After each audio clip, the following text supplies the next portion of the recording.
पढ़ते हैं गंगा नदी। ठीक है, गंगा नदी को देखेंगे, गंगा नदी कहाँ से निकलती है और कहाँ अंत होता है और कौन कौन सी इसकी सहायक नदी है।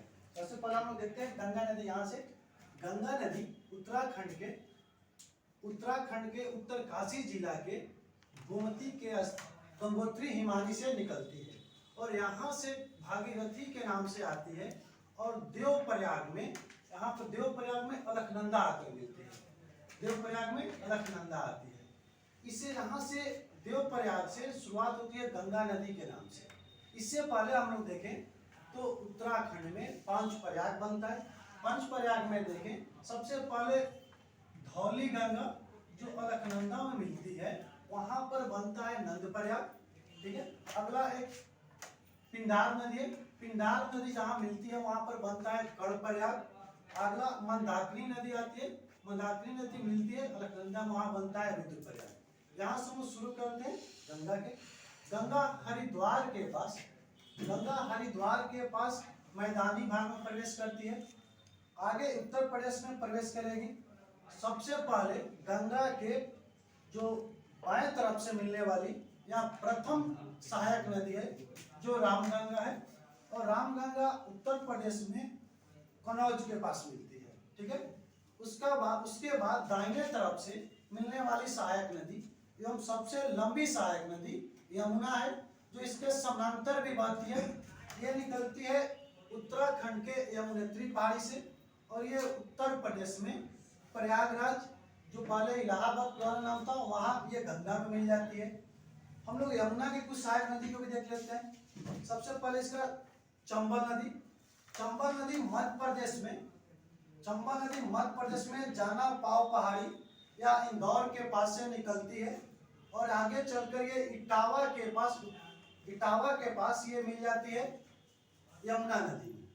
और चंबल की एक सहायक नदी है क्षिप्रा नदी जो उज्जैन शहर क्षिप्रा नदी पर बसा हुआ है और हिंदू धर्म में एक पवित्र मेला जो कुंभ लगता है वही क्षिप्रा नदी पर लगता है। ठीक है, इसलिए क्षिप्रा नदी को ध्यान में रखेंगे और कुंभ मेला को। अगला हम लोग का यमुना की सहायक नदी मिलेगी बेतवा नदी जो मध्य प्रदेश में विंध्याचल पर्वत श्रेणी से निकलेगी और आगे चलकर हमीरपुर के पास, ये उत्तर प्रदेश के हमीरपुर के पास मिल जाएगी इसमें यमुना नदी में। अगला मिलेगी जो कैमूर पहाड़ी से निकलेगी केन नदी, कैमूर पहाड़ी से निकलेगी मध्य प्रदेश वाला क्षेत्र से और ये बंदा नामक स्थान पर ये यमुना की सहायक नदी है। इस तरह से हम देखें कि यमुना सहायक है गंगा की और यमुना की सहायक है कौन कौन, तो चंबल के बाद केन, बेतवा। आगे हम लोग देखते हैं यहाँ पर आगे गोमती नदी, जो गोमती नदी निकलती है इस पर बसा हुआ है लखनऊ शहर और इसी के तट पर बसा हुआ है गाजीपुर। ठीक है, गाजीपुर शांत में कुछ गाजीपुर के पास ये गंगा में मिल जाती है। अगला नदी हम लोग देखते हैं घाघरा नदी। घाघरा नदी के दो जलधारा है, काली नदी और एक करनाली नदी। काली और करनाली दोनों का मिलन होता है उत्तर प्रदेश में बाराबंकी नामक स्थान पर और उस बाराबंकी से निकलती है घाघरा नाम से और ये छपरा के पास मिल जाती है गंगा नदी में। अगला सोन इसकी सहायक नदी है। सोन नदी का उद्गम अमरकंटक की पहाड़ी से होती है।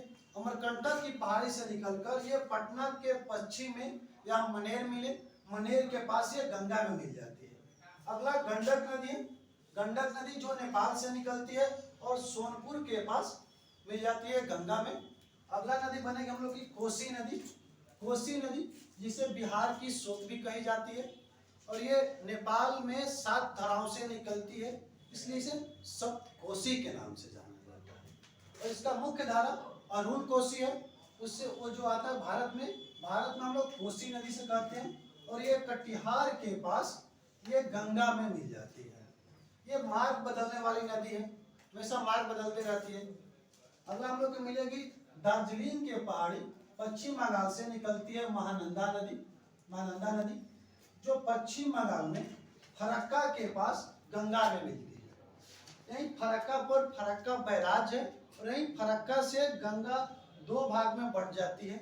एक भाग जो हुगली नाम से आती है, इसको भागीरथी भी कहते हैं। दूसरा भाग पद्मा नाम से बांग्लादेश से बहती है।